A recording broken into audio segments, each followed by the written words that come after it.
도 비교 불가능한 지위를 갖고 있습니다. 한국에서. 기세가 되게 무섭습니다. 저 같은 경우는 제 자산의 절반이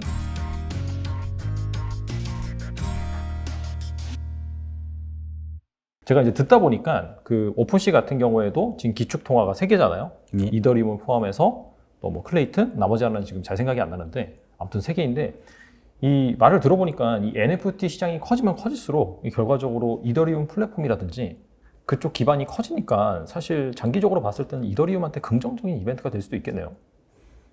그렇죠. 네. 비트코인은 금이고 이더리움은 인터넷이다라는 격언처럼 회자되는 말들이 있는데 네네. 비트코인은 수량이 한정돼 있고 모든 코인들은 이제 디파이 이후로 교환비 체계라는 걸 갖고 있습니다. 이 토큰을 제가 만든다. 네. 어떤 분들이 이런 말씀하실 수 있죠. 코인이라는 걸 아무나 만들 수 있으면 안 되니까 국가가 감독해야 되는 거 아니냐. 근데 코인은 아무나 만들 수 있습니다. 네네. 마치 제가 그냥 종이로 돈을 만들듯이 뭐 네. 짜장면집 쿠폰이라든가 네네. 만들었는데 그게 가장 빠르게 가치를 가지는 방법은 주화폐와 그러니까는 다른 것 더 가치 있는 무언가와 교환을 약속하는 것이지 않습니까? 네네. 그래서 토큰이라고 부르는 것과 코인이라고 부르는 게 있는데 코인은 블록체인의 시스템을 다 갖추고 있는 게 코인이고요. 토큰은 그 시스템을 이용하는 소속된 코인입니다. 둘의 기능적인 차이는 없지만 네네. 시스템의 차이가 있죠. 그래서 네네. 토큰 같은 경우에는 5분이면 만들 수 있는. 네네. 근데 제가 제 토큰을 만들었는데 예를 들어서 달란트 경제TV에서 달란트 토큰을 만들었는데 네. 이 상태에서는 아무런 가치도 없는 거죠. 네네. 그쵸. 근데 클레이랑 교환을 약속하는 순간 예를 들어서 이건 1대1로 교환이 된다라는 네네. 이 풀을 예치를 하는 순간 네네. 이제 또 클레이튼과 동일한 가치를 갖게 되고 클레이튼은 거래소에 올라가 있지 않습니까? 그렇죠. 네. 그래서 거래소 가면 한국 돈으로 바꿀 수 있기 때문에 이게 연결돼서 한국 돈으로 얼마의 가치가 있다라고 바로 산정이 가능하지 않습니까? 거래소는 그렇게 해서 상장이라는 걸로 한국 원화와 교환할 수 있는 체계를 갖추고 있는 반면에 교환소, 그러니까 수합이라고 부르는 곳은 토큰끼리의 교환을 합니다. 네네. 근데 이 영역에서는 이제 비트코인이 네. 기축이 되는 거죠. 그래서 그렇죠. 모든 네. 코인은 연속으로 연결해서 비트코인을 향해서 연결돼 있다는 게 첫 번째고요. 네네. 이더리움은 토큰이라는 개념을 가장 먼저 만든 코인이죠. 그 전에 코인은 전용 전자지갑, 전용 채굴장, 전용 코인 네네. 이렇게만 돼 있었고 새로운 코인을 만든다라는 건 어마어마하게 힘든 일이었는데 이더리움이 ERC20이라고 부르는 체계를 통해서 문호를 개방해 버린 거죠. 네네. 누구라도 자기 이름, 자기 토큰을 이 표준에서 만들 수 있다. 그렇죠. 그러면 대신에 수수료는 이더리움으로 내야 된다. 그쵸. 네. 그래서 어마어마한 양의 교환 이 장부 거래들이 이더리움 시스템으로 이루어지고 있습니다. 가스비가 너무 비싸서 이더리움이 경쟁력을 잃어버린다라는 예측을 하시는 분도 있는데 이 가스비는 경매 같은 겁니다. 사실은 약간의 옵션을 조정하면 굉장히 적은 양을 지불할 수도 있어요. 단지 처리가 안 되는 겁니다. 시간이 되게 지연되죠. 실패할 경우도 많습니다. 너무 낮추면. 왜냐하면 높은 순서대로 당연히 처리를 하기 그쵸. 때문이죠. 네네. 그럼 이게 결국 처리에 대한 경매 같은 개념이거든요. 그럼 이렇게 볼 수도 있습니다. 그 어마어마한 가스피, 그러니까 전송에 필요한 이더리움은 바로 어마어마한 전송량을 대변하고 있는 거 아니겠습니까? 그렇죠. 그래서 전송량이 줄어들면 가스비도 같이 줄어들거든요. 그래서 그런 노하우들이 많이 통용이 됐었는데 초기엔 미국 대륙이 자는 시간이면 좀 가스비가 싸집니다. 트랜잭션이라고 부르는 거래가 줄어들기 때문이죠. 네네. 그래서 이더리움의 위세는 줄지 않을 거라고 생각합니다만 하지만 그 가스피 자체는 지금 심각한 부담이 되긴 합니다. 왜냐하면 그게 0.01 이더리움에서 0.03 이더리움까지 가는데 더 어느 순간에는 더 올라갈 때가 있거든요. 굉장히 유명한 어떤 그 거래가 너무 빈번하게 일어났다든가. 네네. 근데 그 가격이 무려 그러면 시세를 반영한다 그래도 약 3, 4만 원에서 10 몇만 원에 이르는 가격이다 보니 이걸 거래할 때 내 작품이 아까 말씀드렸죠. 0.01 이더리움인데 수수료로 0.03 이더리움을 내라 그러면 배보다 배꼽이 더 크네요. 이거. 그렇죠. 아무리 이게 소중하니 뭐니 해도 기본 거래 단위가 작을 때는 이더리움을 못 쓰는 일이 벌어집니다. 그래서 이더리움이 약간 상층부로 이동을 하고 제가 되게 좋아해서 굉장히 많은 양의 NFT를 사고 있는 태국의 작가님들의 작품은 대부분 폴리곤 기반으로 거래됩니다. 왜냐하면 폴리곤은 전송비가 굉장히 작거든요. 폴리곤도 약간 뭐 솔라나라든지 이더리움의 대체제 그런 개념인가요, 그러면? 예.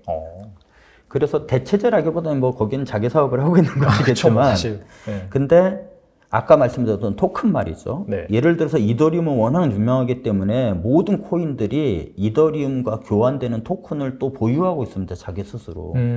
클레이튼에도 K-이더라고 네. 클레이튼의 토큰이지만 이더리움과 교환을 약속한 토큰이 있습니다. 네네. 그래서 이걸 사는 것은 곧 이더리움을 사는 것과 비슷한 시세를 유지하게 되는 거죠. 왜냐하면 원할 때 이더리움과 교환이 되기 때문에. 그래서 폴리곤에도 이걸 랩드라고 표현하는데 뭐죠? 짜장면 시키면 위에 비닐처럼 덮여 있는 랩이요. 랩처럼 씌워졌다는 뜻으로 이제 랩드 ETH 이더, 랩드 이더라고 부르는 것들이 폴리곤에도 있습니다. 그리고 클레이튼도 마찬가지로 가스피가 거의 안 된다는 특징이 있기 때문에 클레이튼도 한국에서는 계속해서 이제 확장을 노려가고 있고, 그럼에도 불구하고 이더리움은 고가 NFT 부분에서, 그러니까는 이런 느낌이죠. 글로벌이라는 느낌입니다. 이더리움의 세계는. 그래서 이 세계로 나가기 위해서는 말씀드렸던 대로 랭킹에서 1위부터 끊임없는 숫자로 이어지는 이 양들이 전부 이더리움이기 때문에 어떻게 보면은 거래량이라든가 시장성, 그리고 내 NFT를 사기 위해서는 암호화폐를 지불해야 되는데 이더리움 체인에서는 이더리움을 지불하는 거고 클레이튼 체인에서는 클레이를 지불하는 거거든요. 그럼 결국 클레이로 NFT를 냈다는 거는 클레이로 받겠다는 의미 아닙니까? 요금을, 이제 교환 요금을. 근데 그러려면은 클레이를 얼마나 많은 사람이 갖고 있느냐. 가 고치장인 거죠. 그렇죠. 예. 이더리움은 그런 의미에서는 글로벌급의 지위를 갖고 있는 것이고, 오히려 비트코인에 비해서 사용성이나 활용성은 비트코인을 내전역에 넘어섰다라는 입장인 거죠. 비트코인은 오히려 이제 증가하지 않는다는 특징, 그리고 모든 암호화폐들의 기축통화가 돼 있다라는 그 중심점 때문에 그 가치가 유지가 되는 거고요. 말씀하셨던 대로 실제로 지금 현 상황에서는 가상세계 내지는 이 암호 자산 NFT 환경에서 가장 핫한 코인이라고 할 수 있는 거죠. 궁금한 게 이더리움은 워낙 독보적인 지위니까 그렇다 쳐도 그 클레이튼 같은 경우에는 사실 우리나라잖아요. 우리나라 이제 카카오의 자회사 그라운드 X에서 발행한 그런 건데, 그게 많이 쓰이는 이유가 혹시 그 클레이튼 뭐 기반의 그런 한국 유저라든지 아니면 생태계가 크기 때문에 이 오픈시에서 채택을 한 건가요, 그러면? 그렇죠. 그리고 한국도 인터넷이라든가 이런 환경에 있어서 전 세계에서 상위 민족이라고 할 수 있죠. 이걸 가만 놔두지 않는 영역이고, 그간에 이제 암호화폐 어떤 부정적인 부분이라든가 이제 규제 내지는 좀 낯섦 때문에 이게 늦어졌다면 NFT에 있어서는 굉장히 민감하게 반응하고 먼저 좀 적극적으로 뛰어드는 부분이 있습니다.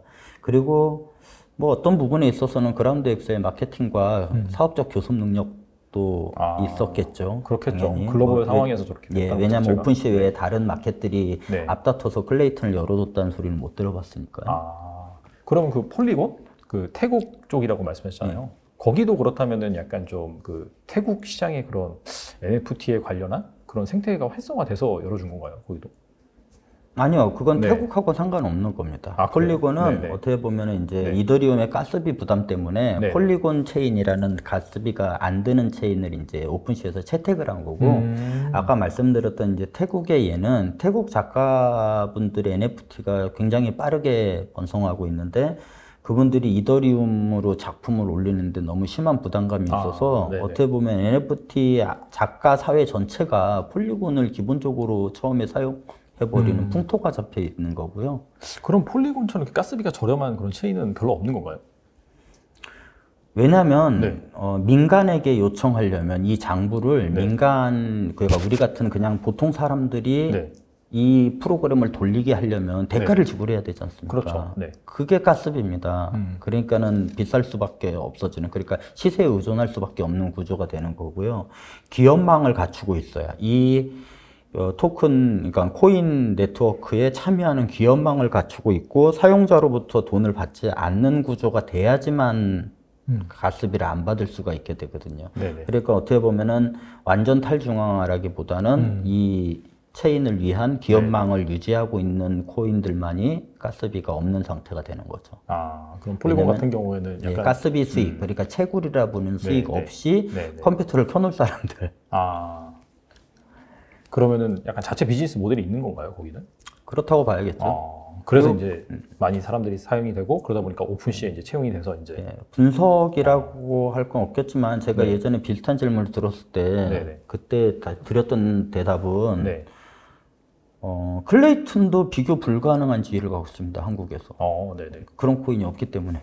그렇죠. 네. 예, 선택의 여지가 없습니다. 사실 한국에서는. 그리고 우호적이죠. 좀 이제 아무래도 한국 거다 보니까. 네네. 그리고 기술적 지원도 이것도 비교하기가 되게 힘든 겁니다. 왜냐하면 딴 회사가 하나 더 있어서 그 회사가 못해야 네네네. 이 회사가 이게 더 뛰어나다라고 얘기할 수가 있겠는데 네. 제가 보기에는 이제 사용자, 기술자들이 사용할 수 있는 부분들도 꽤 신경을 썼죠. 근데 단지 비교 대상이 없어갖고 신경을 많이 썼다라고 이제 비교적으로 말할 수 없는 것뿐이죠. 네네네. 그래서 클레이튼도 지금 저변이 굉장히 확대되고 있어서 심지어는 태국 작가님들 중에서도 클레이튼으로 이제 작품을 내는 분들이 등장했고요. 반응이 좋기 때문에, 시장 반응이 좋기 때문에. 네네. 왜냐하면 이더리움은 첫 번째로는 좀 더 확실한 부분에 있어서 움직이는 자금이 되다 보니까 그냥 짠잡은 자금들을 그냥 심심해서 사기가 되게 힘듭니다, 사실은. 네네. 왜냐하면 그때마다 계속해서 가스비를 지불해야 되기 때문에. 저 같은 경우에도 그래서 이제 폴리곤 베이스나 클레이튼 베이스에서는 그냥 처음에 제네시스 작품이라 그래서 이제 첫 작품이라든가 아니면 이렇게 둘러보다가 괜찮아 보이는 것들 아니면 팔리지도 않는데도 40개, 50개씩 계속해서 꾸준히 올리고 계신 분들을 발견하면 네. 그냥 작품을 사거든요. 그래서 네. 굉장히 많은 양을 샀는데 네네. 태국 작가님들한테도 얼마 전에도 누가 불나서 집에 불이 나서 컴퓨터가 네네. 불타버렸다길래 네네. 그쪽 가고 작품들을 무진장 사드리고 그냥 어떤 그런 우호적인 부분들이라든가 이제 같은 세계를 사는 사람으로서의 동지 연대감 이런 네. 것들로 이제 구매를 하는데 이더리움만은 그게 안 되는 거죠. 현실적인 이유로. 그래서 이제 그 체계들이 따로따로 나눠지고 있다 이렇게 생각하시면 될 것 같습니다. 처음에 시도하고 도전할 때는 수량을 늘리고 거래 금액이 작기 때문에 폴리곤이나 클레이튼으로 가는 건데 사실 폴리곤 이더라는 게 설명하기가 되게 복잡한 토큰입니다. 그리고 원화로 바꾸기도 쉽지가 않아요. 예. 이더리움은 또 거래소 보내는데 또 10몇만 원. 그렇죠. 예, 이런 어떤 단계적인 게 있기 때문에 소액 거래 하시는 분들에게 되게 큰 부담이 되는 거고요. 그래서 클레이튼이 되게 유용하게 쓰이고 있는 거죠. 일단 오픈시에서 사용이 되고 거기서 거래할 때도 사용이 되고 그리고 국내 거래소에서 환전도 쉽기 때문에. 네네. 아무튼 약간 클레이튼이 뭐 개인적으로 이제 한국 쪽 코인이니까 잘 됐으면 좋겠네요. 그 기세가 되게 무섭습니다. 저 같은 경우는 제 자산의 절반이 클레이튼으로. 진짜? 예, 나머지 절반은 이제 테더라고 부르는. 네네네. 그 뭐 스테이블 코인. 네. 예. 이제 사실 코인의 미래가 어디 있느냐, 가격이 오르느냐 내리냐라는 이제 투자적 입장, 그쵸. 단기 투자적 입장에서 보자면 솔직히 저는 이제 투자 전문가 영역은 아니기 때문에 그걸 뭐라고 말씀드리기도 힘들고 제 개인적으로는 그렇게 투자하시기엔 너무 고위험군 아닌가. 근데 뭐 고위험군 투자도 투자죠. 뭐 본인이 하시는 건 하시는 거니까. 왜냐면 해외 주식도 위험군이 거고. 그리고 더 위험한 투자를 하실 수도 있고 하이리스크 하이리턴을 알고 들어오시는 거면 아무 상관없는 거 아니겠습니까? 근데 토큰은 거래소 주식이라는 건 파는 사람과 사는 사람의 체결이라는 게 있는데 토큰도 옛날에는 코인도 옛날에는 그랬습니다만 지금은 교환비라는 게 있습니다. 그래서 수합에서 얼마든지 원하는 양으로 교환할 수 있는데 그래서 거래소하고 가격 차이가 나면 여기 걸 팔아서 여기다 파는 사람, 여기 걸 사서 저희가 파는 사람 때문에 시세가 유지되는 것 뿐이지. 차익거래라고 하죠. 예, 그래서 이 교환비를 알고 있는 사람 입장에서 보기에는 거래소의 거래가 되게 이상하게 보이는 거거든요. 예를 들어서 내가 은행 가서 달러를 얼마로 환전해 왔는데 네네. 어디 가면은 1달러에 호가하고 매가가 존재한다. 이거 이상하지 않았어요, 뭔가? 네. 왠지 암달러상 같기도 하고. 예, 이런 구조가 동시에 존재하고 있는 거라 이 상황에서 말씀하셨던 수십 배, 수백 배의 투자 가치는 어떻게 기대하실지는 제 입장에서 오히려 신비한. 예. 근데 다른 의미로 말씀드리자면은 NFT가 열풍이 가라앉고 이런 개념으로 좀 보진 않습니다. 왜냐하면 이제 사람들에게는 온라인 이제 SNS에서 존재하는 부캐라는 개념들이 있고 이 부캐가 커뮤니티를 만들기 시작했습니다. 서로 다른 문화 양식들을 갖고 있고 이들이 단순히 지금처럼 텍스트의 교환, 그냥 글자 좀 적고 뭐 하트 누르고 이 정도에 멈출 것이냐. 저는 이게 더 강한 대면 의사소통을 위해서 비주얼이 강화될 것이고 VR의 영역으로 갈 것이고 3D라든가 이 영역으로 계속해서 전진할 것이고 이 세계에서 사용되는 화폐가 달러를 또 다시 뭐 전화를 걸어서 돈을 보내고 이런 개념이라기보다는 암호화폐가 그 역할을 할 것이고 그러면 그 코인을 발행하는 자들은 내 새로운 코인이 좀 더 널리 퍼지기 위해서 내 기존의 코인을 더 많은 사람들이 사용하기 위해서 기축통화가 되기 위해서 이런 서비스들을 지원하는 투자를 할 것이고요. 그렇게 되면은 이 메타버스라고 부르는 이름을 뭐라 부르든 간에 이 가상세계, 온라인 세계는 이미 우리는 SNS가 얼마나 강한 위력을 갖고 있는지 보고 있지 않습니까? 수많은 혁명들의 도화선이 되고 사회를 유지하고 있고 이것들을 메타버스라는 형식으로 이뤄내는데 그러면 자금을 지원할 조직이 이제 코인 발행자라는 사람들이 이제 자금을 지원할 것이고 이 안에 자신의 캐릭터 그러니까는 김동훈이라는 캐릭터를 대변한다는 느낌 정도가 아니라 저랑 좀 다른 사람입니다, 이 부캐가. 왜냐하면 저는 하얀용이라는 이름으로 작가 활동을 하고 그러자면 그게 저하고는 좀 다른 의미가 될 수도 있고 예를 들어서 어떤 아이돌 좋아하는 아이돌 팬덤에 소속돼 있는 캐릭터는 나인 걸 철저하게 감추고 있을 수도 있고요. 이런 식으로 옛날 예술계에서 뭐 앙드레 김 선생님이라든가 이렇게 작가들, 예술가들의 이름을 따로 불러줬듯이 가상세계에서도 똑같은 일이 벌어지는데 그럼 이 사람들이 모였고 돈이 모였고요. 그리고 가상세계라고 부르는 오픈월드라고 부르는 이 영토가 생겼고요. 그러면은 이 대세를 과연 열풍이 가라앉다고 막을 수 있느냐 이제 온라인 중심으로 사회가 옮겨지는 걸 우리는 이미 50대 60대 이상이 절반 50% 이상이 온라인에서 상품을 커머스를 구매하는 시대에 돌입을 했고요. 코로나 덕분에 더 빨라진 건 있습니다만 그러면 이제 온라인 커머스가 열풍이 가라앉아서 없어질 것이라고 믿는 사람은 없지 않습니까? 그렇죠. 저는 이게 앱이라든가 웹 같은 단순한 영역에 머무르지 않고 라이프 사이클의 형태로 좀 더 진화할 것이다. 그게 메타버스의 원동력이자 중심체이고 암호화폐가 그 역할을 할 것이기 때문에 장기적으로 보자면은 이더리움이라든가 각종 암호화폐들이 이제 시작인 거죠. 그 미래를 차지하기 위한 각축전이 시작이 됐고 사실 클레이튼이 지금은 독주를 하고 있지만 지금 자리구치에 들어갔지만 약간의 시간이 지난다면 그리고 대한민국 법률이 이제 구조적으로 갖춰지는 순간 모든 회사들은 자기 코인을 갖고 있겠죠. 저는 그게 더 나아가서 이제 때가 되면은 모든 사람들이 자기 코인을 갖게 되지 않을까 생각을 하고 있습니다. 어떻게 본다면 모두가 또 NFT 작가가 될 수도 있고 그런 세상이 오겠네요.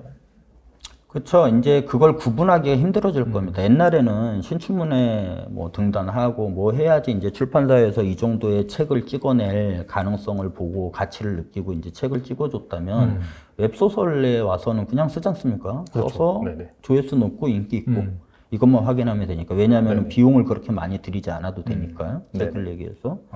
마찬가지입니다. 작가라는 것은 그래서 예전에는 어떤 단계를 넘어서서 그 신용을 쥐고 있는 예를 들어서 뭐 화랑이라든가 뭐 미술가들의 어떤 단체라든가에서 인정을 해줘야지만 이제 작가라는 직업을 얻었다면 이제는 그냥 그림을 그린다 그래서 다 작가라고 부를 수 없는 영역으로 들어가기 시작할 겁니다. 왜냐면은 그냥 NFT는 그냥 그릴 거니까요.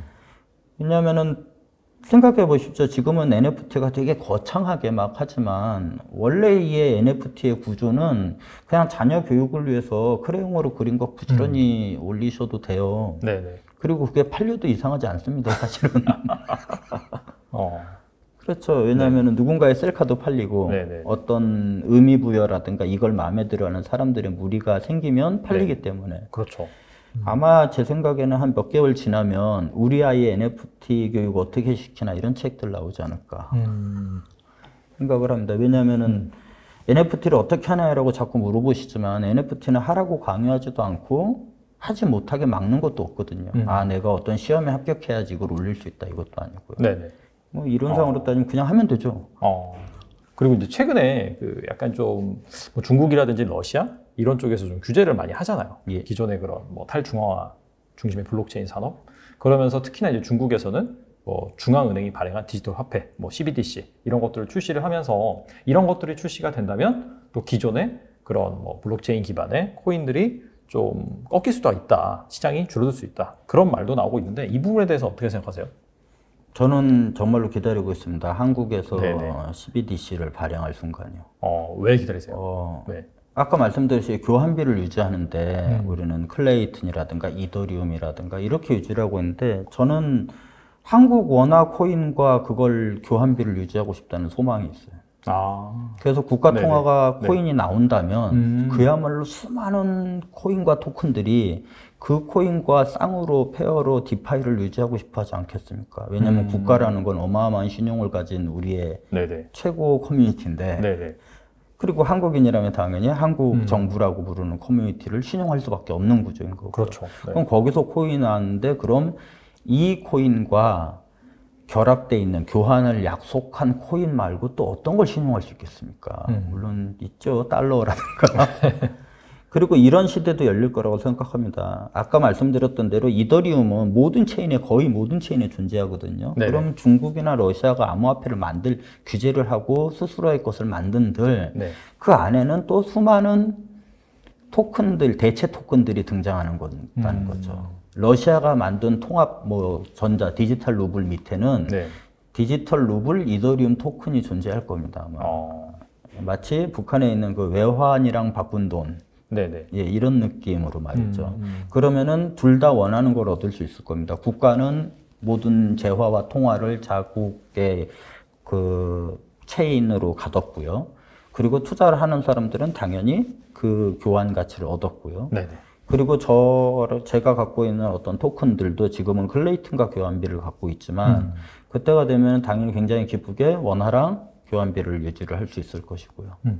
그래서 어떻게 보면은 이런 느낌도 있을 수 있죠. 아까 각 개인이 토큰을 가질 수 있다라고 가지게 되는 시대가 올 것이라고 말씀드렸는데 제 이름 김동훈이라는 토큰이 있고 그게 한국 원화의 CDBC랑 결합비가 만들어져 있다면 누구라도 언제라도 이 결합비를 확인할 수 있고 제 토큰의 신용을 확인할 수 있을 겁니다. 그럼 이게 뭐냐?